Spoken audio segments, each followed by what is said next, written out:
Malacanang, kumpiyansang kaya ng mga mambabatas na tugunan ang mga alalahanin ng taong bayan kaugnay ng cybercrime law. Ang kabuang ulat mula kay Rocky Ignacio. Rocky?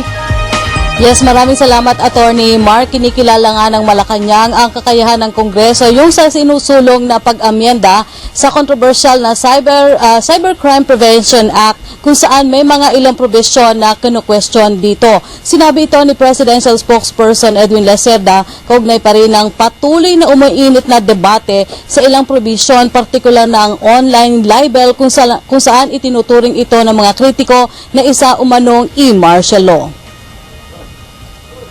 Sinasabi natin na this law is not perfect and there's no irrepealable law or there's no law that cannot be amended. We're saying that no law is cast in stone as well.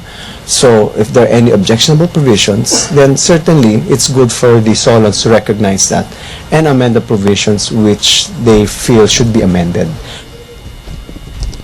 Ni Lacerda, pangunahin layunin naman kasi ng batas ay upang hindi na magamit ang Pilipinas sa cybercrime at hindi lamang sa parusa sa online libel.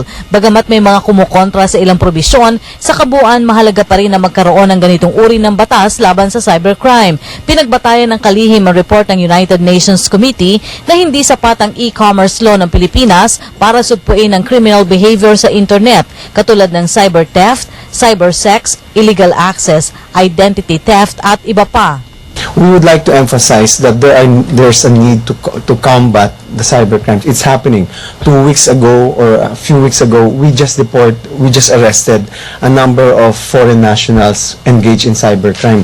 Somewhere in Parañaque yata, NBI were able to arrest a number of foreign nationals engaged in cybercrime.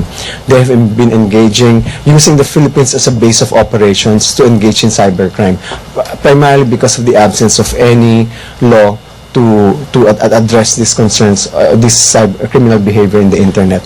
We have that now. We're going after those people, especially, and I'm referring not to the provisions on libel, but to cybercrime, cyber theft, cyber sex, pornography, illegal access, unsolicited commercial promotions. These are the things which we are going to go after.